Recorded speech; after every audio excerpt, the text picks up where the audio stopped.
Happy lunch hour, gang. All right, it's Saturday morning, Saturday lunch-ish, and fortunately the storms have finally ended for me here.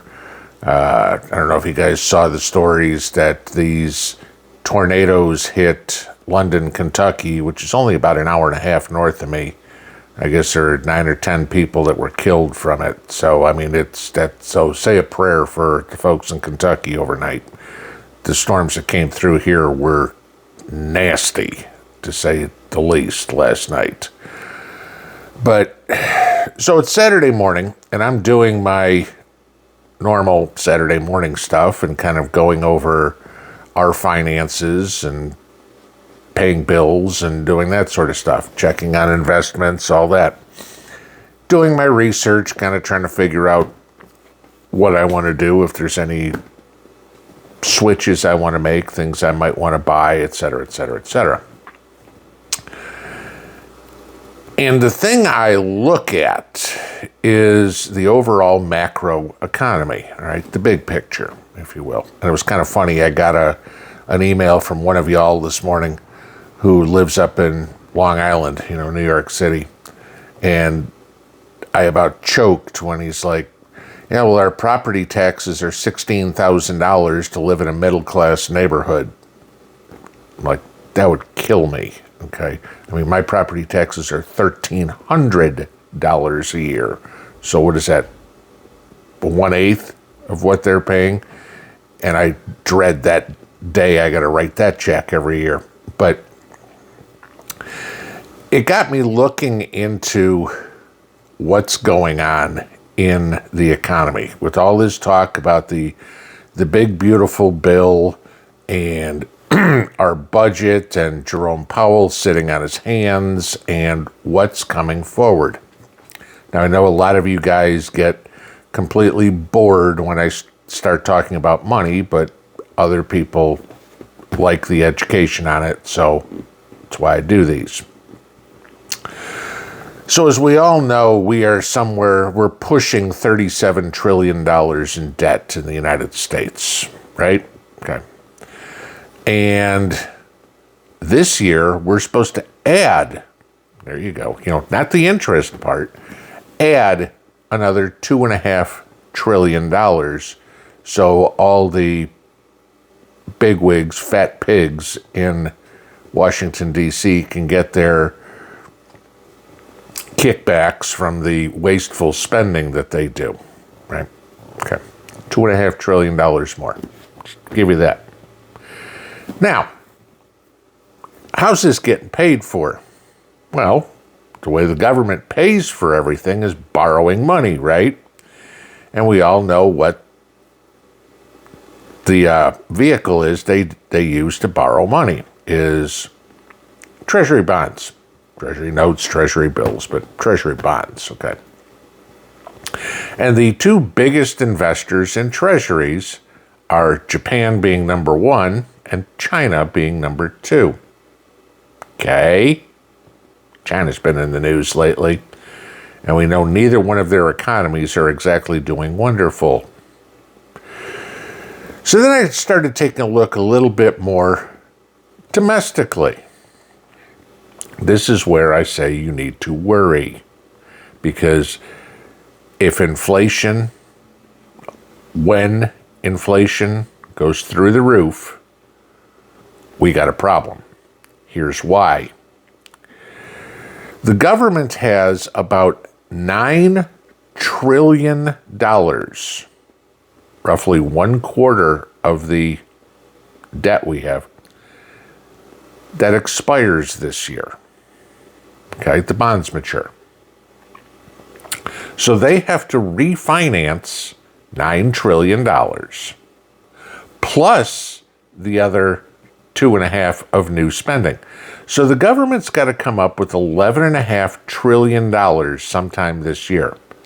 In other words, they have to borrow it. China's economy is not exactly doing well. Japan's economy is not exactly doing well. Matter of fact, both of those countries are selling treasuries, okay? So they're probably not in the market to buy it. So hence that means We don't have anywhere to get that $11.5 trillion we need. Okay? Now, how does any bank, and the Federal Reserve Bank, for example, entice people to loan them money? Well, they got to raise interest rates. You know, nobody's interested in loaning us money if we pay them 4% or 5% or 6%. Maybe they'll be interested at 7 or 8 or 9 or 10. Right? So what does that do? That drives the cost up for all of us. Right? Jerome Powell doesn't want to reduce rates. You know why Trump wants to reduce rates. It's because he sees that we got $9 trillion worth of debt we've got to refinance this year, and he doesn't want to pay 5% or 5.5% like he would now. Hey, if they cut rates, maybe we can get it at 4 or something. But Jerome Powell is sitting on his hands doing nothing because, God forbid, he do anything to help the Trump administration. Because even though this has nothing to do with Trump policies, you know damn well every Democrat out there, when we start hitting inflation, will blame Trump. It's his policies. No, it's not. It's because we have $9 trillion in debt that's due and $2.5 trillion more that you want to borrow, and we ain't got the money. That. And everybody looks at it and goes, okay, inflation, that's going to hit me. Are you prepared for that? Have you taken care of what you need to do? But how does this hit closer to home? Okay, let's take a look at Bank of America. Bank of America is the largest bank in the country. Bank of America has about 40% of all the deposits in all the banks. Okay, so if you took all the money that is deposited in the bank, Bank of America has 40% of that. So Citibank and JP Morgan and Capital One and every little bank in your neighborhood and whatever, combined, they only have the other 60. So Bank of America is pretty much crucial to the economy. Now I'm going to give you this, that 40% they have is about $2 trillion. So that means combined between all of the people in the United States, we have about $5 trillion in the bank. Yet the government has to refinance and newly finance $11.5 trillion. You see where I'm going with this? This is a problem. If interest rates go up, which they're going to have to, Bank of America is screwed, which means we're all screwed. Basically, every bank is screwed, but Bank of America is the biggest one. Why? Well, back during COVID, Bank of America had to bail out the government, basically, and bought $700 billion worth, about 1/3 of the assets they had, in treasury bonds that were paying 1%. Now, I've explained before the inverse relationship between bond rates and bond prices. As rates go up, prices go down, okay? If you can go buy something right now, a bond, a CD, or whatever, and they'll pay you 4%, you're certainly not going to go, gee, let me give you face value for something where you're going to pay me 1%. So the price comes down. Right now, Bank of America is holding $700 billion worth of bonds that are trading at about 60% of face value. So that $700 billion they put in is currently worth about $420 billion. Now, they won't take the loss unless, of course, they sell it, but they're going to collect 1% on that for the next roughly 25 years. That doesn't do good for their capitalization. If bond rates keep going up, those prices keep going down. And eventually you get to an issue where Bank of America is no longer liquid. Remember what we had happen a couple of years ago with, what was it, Synchrony Bank, and I forget the name of the other one, the one out in California, that went under because of the exact same thing. They didn't have the capitalization to continue to do business because they had bought so much in the way of cheap banks, or cheap bonds, that they went out of business. Imagine the largest bank in the country who holds 40% of the assets that the public owns going out of business. Can you say bank run? Can you say go to the ATMs and there's no money there? You can't get your money. And if you don't think this won't be a domino effect, that it's going to affect all the other banks, you're sadly mistaken. Okay. People say this can't happen. I don't know. Like I said, a couple of years ago, had a couple of banks in the U.S. go out. Big time it happened? Oh, I don't know. Does depression ring a bell to anybody? Yeah. Oh, we won't have inflation like that. That's impossible. Gee, anybody remember, some of you guys were adults during this, the 1970s?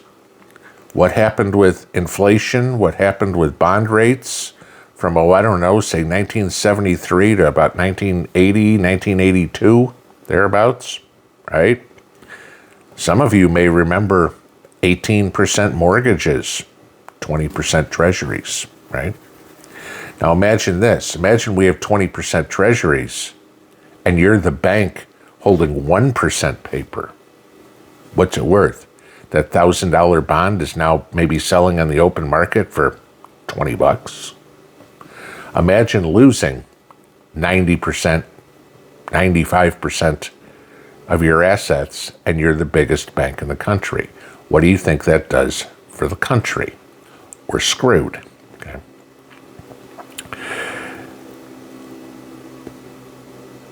It gets even better because what do you think people are doing? And we've seen it over the last couple of years.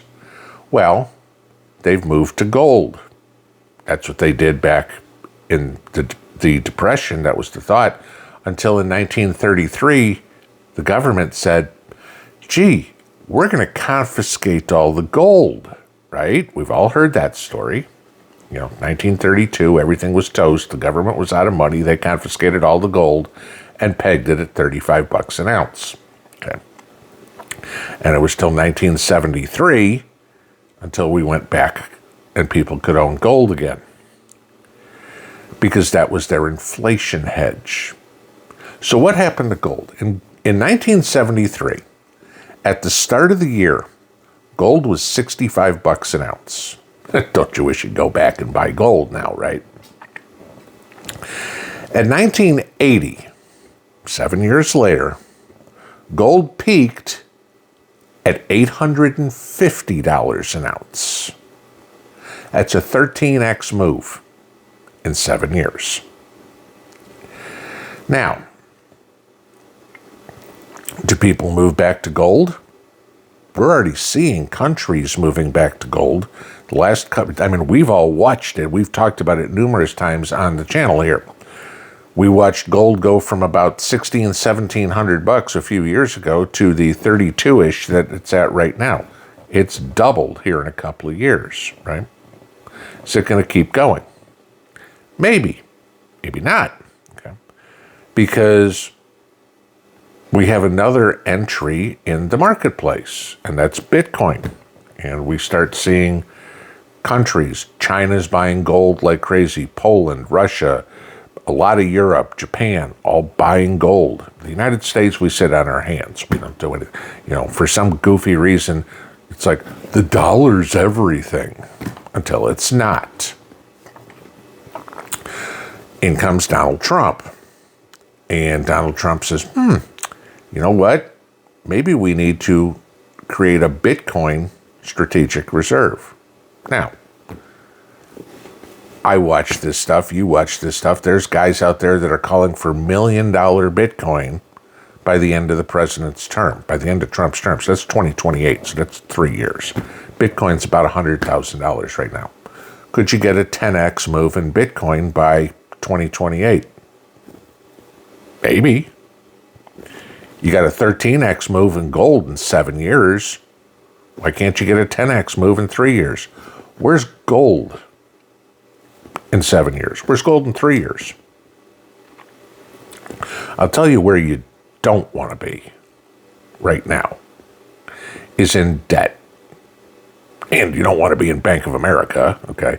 I mean, I absolutely refuse to do business with Bank of America, and that goes back to stuff that happened over 20 years ago to me. Bank of America and Wells Fargo will never see a penny of my money ever, okay? In my opinion, they're two of the most crooked financial institutions that exist. My opinion, okay? But what's going to be the prudent move? If all this stuff happens, if we do see inflation go above 10%, if we see bond rates go above 7 or 8, again, not because of Trump policies, but because the dam is going to burst based on the amount of money we have. We can't afford to pay off the debt. Like I said earlier, the American public, 350 million of us, have $5 trillion in savings. If the government wanted to seize all our savings, all of it, that still is not enough money to pay off half of what they need to refinance this year. We're screwed. Okay. It's going to be interesting when this all comes down, because when we see bond rates go up, interest rates go up, people are going to panic. The public. It's going to be an SHTF event. It's going to be Depression 2.0. I'm not trying to fear porn anybody. It could happen this year because of exactly what I just told you, $11.5 trillion. How are you positioned? Because what you're going to see is a lot of the people in the country, I've got to sell my house. I can't afford it. I just lost my job. With inflation like that, stuff like that, and borrowing costs through the roof, companies are going to lay off people. We see unemployment go up. Oh my God, I've got extra land. I need to sell it. I need money so I can save my house or do whatever. I need to sell that car. It's going to be a situation where those who have free access to capital, not necessarily cash, but gold and silver, and I'll go out on a limb and say Bitcoin, are going to be the ones, and you guys know what I've been saying for years on Bitcoin, all right? And I've started to warm up to it a little bit because I see the dollar it ain't gonna last. The people who have the alternate assets, the hard assets, the things that actually have value to them, are going to be able to buy the land for cheap, buy a house for cheap. They're going to be able to pay the bills. Hopefully, they're not in debt. Fortunately, the risk of losing your house in the U.S. is low because most, I will not say all, most mortgages are non-callable. If you're not sure, go look at that 100-page packet that you signed years back and look for anything in there called call provisions or demand notice. Because if you see that in there, that means the bank can come up and say, you still owe $140,000 on your loan? We're calling it right now, meaning you have to come up with $140K or they take the house. Okay, almost all, but not all. Good callable stuff is usually on commercial property, but check your mortgage. Most of us are safe. But how safe are you if you lose your job? How safe are you when that $16,000 property tax bill in Long Island, and they go, we need more money. We're going to make it $26,000. What do?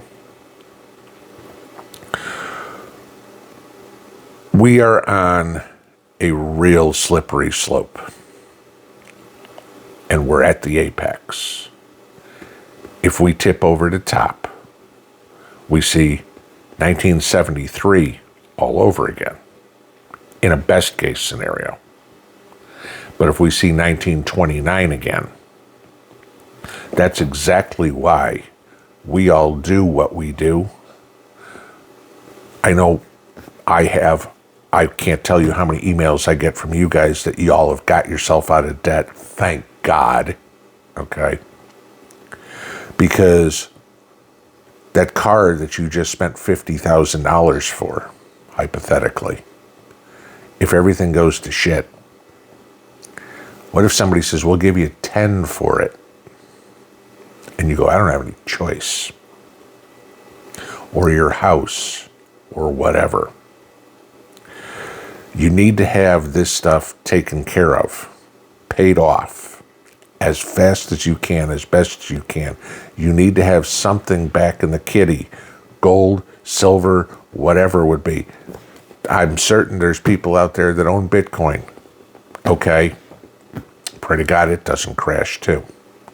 But if you look over history, in times where the economy has gone in the toilet, which we are on the verge of, I can't stress this enough. We have to come up with $11.5 trillion